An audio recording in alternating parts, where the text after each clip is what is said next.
El 30 de enero de 1817, el virrey de la Nueva España, Juan Ruiz de Apodaca, ofreció un indulto a los insurgentes que alentó la deserción del movimiento. La rehabilitación de la Constitución de Cádiz en 1820 afectó a las clases altas novohispanas, que pactaron con los insurgentes la independencia del virreinato.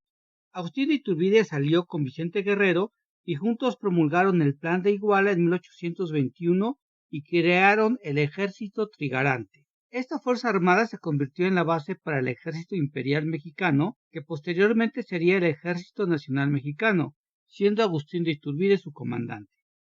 Cuando Juan O'Donoghue, último gobernante designado por el rey de España, llegó a América, se reunió con Agustín de Iturbide en el Portal de Ceballos y firmaron los Tratados de Córdoba, en los que se reconocía la independencia y soberanía de la Nueva España. Tras la entrada del ejército trigarante a la Ciudad de México el 27 de septiembre de 1821, se disolvió el gobierno virreinal y se consumó la independencia de México. Al día siguiente se instaló una junta provisional gubernativa, cuyos miembros decretaron, firmaron y juraron el Acta de Independencia del Imperio Mexicano. Agustín de Iturbide fue elegido unánimemente como presidente de la Junta y la forma acordada para la naciente nación fue una monarquía constitucional moderada por un Congreso. La Junta formó la regencia del Imperio Mexicano, la cual ejercería el poder ejecutivo, quedando Iturbide como presidente y secretarios Juan O'Donoghue, que fue reemplazado por Antonio Joaquín Pérez Martínez al morir el 8 de octubre, Manuel de la Bárcena, José Isidro Yáñez y Manuel Velázquez de León y Pérez. Cuando la Junta se dio cuenta de que en Iturbide habían recaído ambas presidencias y que esto no era compatible, se eligió como presidente de la Junta al obispo de Puebla, Antonio Joaquín Pérez Martínez. De esta forma, el Poder Ejecutivo quedó en la regencia, el Legislativo en la Junta Provisional Gubernativa, hasta la formación de un Congreso Constituyente. Se le mandó una carta al rey de España Fernando VII en la que se le invitaba a él o a uno de sus familiares a que aceptara el trono del Imperio Mexicano. Las diferencias ideológicas entre los mexicanos estallaron y en el Congreso se podían encontrar tres tendencias: los monárquicos, republicanos y borbonistas. Los monárquicos apoyaban la monarquía moderada que se había plasmado en el Plan de Iguala y los Tratados de Córdoba, y no les desagradaba la idea de que el propio Iturbide fuera el emperador. Los republicanos, en su mayoría insurgentes que pelearon por la causa, temían que el imperio se terminara convirtiendo en un régimen absolutista y quedara en las manos de Iturbide. Ellos proponían copiar el patrón de gobierno de los Estados Unidos, que hasta el momento funcionaba muy bien. Los borbonistas estaban indecisos y divididos. Estaban dispuestos a apoyar cualquiera de estas opciones dependiendo de quién fuera el monarca, y aclaraban que si el candidato no era un rey de la casa de Borbón, preferirían inclinarse por un gobierno republicano. La situación empeoró cuando la respuesta del rey de España fue que ni él ni ninguno de sus familiares aceptarían el trono mexicano, puesto que no reconocían la independencia de la Nueva España. El 19 de mayo se reunió el Congreso, donde Iturbide manifestó que se sujetaría a lo que decidieran los diputados. Mientras tanto, la gente lo aclamaba. Los diputados del Congreso votaron en secreto y lo declararon emperador de México. La coronación se llevó a cabo el 21 de julio de 1822 en la Catedral Metropolitana. Pronto comenzaron los problemas entre el emperador y el Congreso Constituyente. Varios diputados fueron encarcelados simplemente por expresar sus desacuerdos con Iturbide, y finalmente Iturbide decidió eliminar el Congreso, estableciendo en su lugar una Junta Nacional Instituyente el 2 de noviembre de 1822, compuesta de 47 miembros del Congreso. Su primera sesión se llevó a cabo en el Salón de San Pedro y San Pablo. La Junta terminó sus labores a principios de marzo de 1823, cuando Iturbide reinstaló al antiguo Congreso porque Antonio López de Santana proclamó el Plan de Casamata para cambiar el sistema imperial. Posteriormente se le unirían Vicente Guerrero y Nicolás Bravo. Iturbide se vio obligado a restituir el Congreso y en un vano intento por salvar el orden y mantener una situación favorable a sus partidarios, abdicó a la corona el 19 de marzo de 1823. Las provincias centroamericanas decidieron separarse de México y crear su propia federación. No hay registro histórico de esfuerzos mexicanos de volver a incorporar los territorios. El Congreso Constituyente restaurado se declaró instalado el 29 de marzo y al día siguiente dio a conocer 3 decretos. Primero, declaraba el cese del poder ejecutivo iturbidista. En segundo, establecía que se nombraría un cuerpo colegiado llamado Supremo Poder Ejecutivo, conformado por 3 miembros que alternarían la presidencia del mismo. Y en tercer lugar, se daba a conocer los nombres de los integrantes de este triunvirato: Nicolás Bravo, Guadalupe Victoria y Pedro Celestino Negrete. Como los 2 primeros no estaban en la ciudad, se nombraron como suplentes a José Mariano Michelena y José Miguel Domínguez. A José Ignacio García Illueca se le nombró ministro único de todas las secretarías de Estado. Así se designó este triunvirato para ejercer las funciones de jefatura de Estado y de gobierno. El 7 de abril, el Congreso se concentró en el asunto de la abdicación de Iturbide. Se declaró nula la coronación y todos los títulos emanados de ella, que fueron considerados ilegales. Se pidió al Supremo Poder Ejecutivo dar celeridad a la salida del país del ex emperador, a quien se le concedió una pensión anual de 25,000 pesos, con la condición de que estableciera su residencia en Italia. El 23 de abril se le declaró traidor y fuera de la ley, así como enemigo público del Estado. El 11 de mayo, escoltado por Nicolás Bravo y supervisado por Guadalupe Victoria, Iturbide partió del país en la fragata mercante inglesa Rawlins con destino a Europa. Durante la gestión del gobierno provisional se sustituyeron las capitanías generales establecidas por Iturbide por comandancias militares. Se dio libertad a presos políticos. Se suspendió la emisión de papel moneda que había ordenado la Junta Instituyente y se ordenó quitar la corona al águila del escudo nacional. Servando Teresa de Mier propuso cambiar los colores de la bandera por blancos y azules, en recuerdo a los colores utilizados por los insurgentes y por los estandartes de Moctezuma, pero se determinó mantener el verde, blanco y rojo. En general, y sin aún determinar la forma de gobierno definitivo de la nación, se hizo desaparecer todo lo relativo al imperio. Para proveer de recursos económicos a la hacienda, se vendieron a bajos precios los tabacos existentes. Se enajenaron las temporalidades de los jesuitas y algunos bienes de los hospitalarios, así como de la Inquisición. Fue necesario recurrir a un préstamo de la casa inglesa Staples y a un empréstito con la casa Manning y Marshall, Compañía de Londres.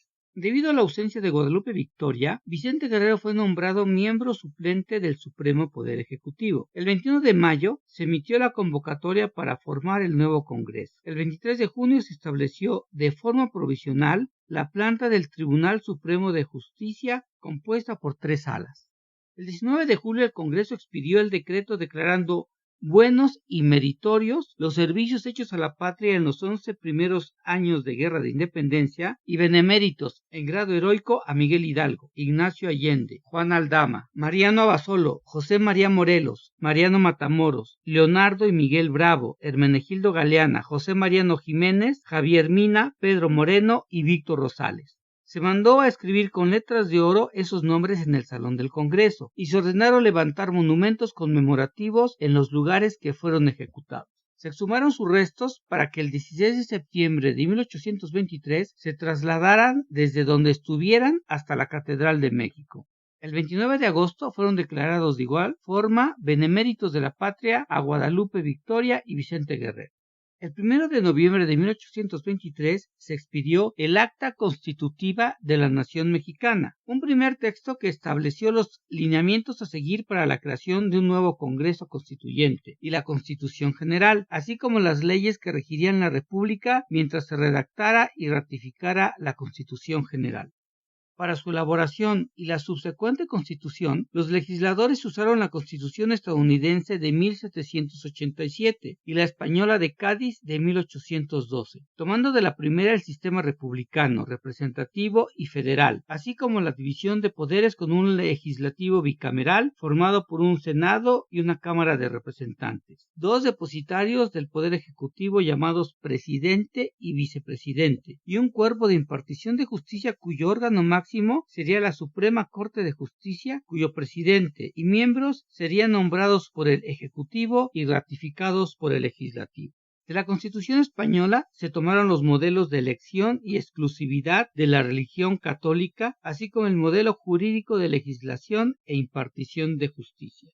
En el Congreso Constituyente se observaron dos tendencias: los centralistas, encabezados por Fray Servando Teresa de Mier y Carlos María de Bustamante, y los federalistas, encabezados por Miguel Ramos Arizpe y Lorenzo de Zavala. Los centralistas se oponían a dividir el territorio en estados independientes. Argumentaban que siempre había existido las provincias con un gobierno central y consideraban que el régimen federal debilitaría a la nación, la cual necesitaba unión para hacer frente a eventuales intentos de reconquista de España. Los federalistas argumentaban que el deseo y voluntad de la nación y los estados era constituirse de esa forma, y ejemplificaron la prosperidad estadounidense por adquirir ese régimen, y en contraparte el fracaso de Iturbide. Años más tarde esas ideologías formarían el Partido Liberal y el Partido Conservador, que sacudirían en varias ocasiones la vida política de México.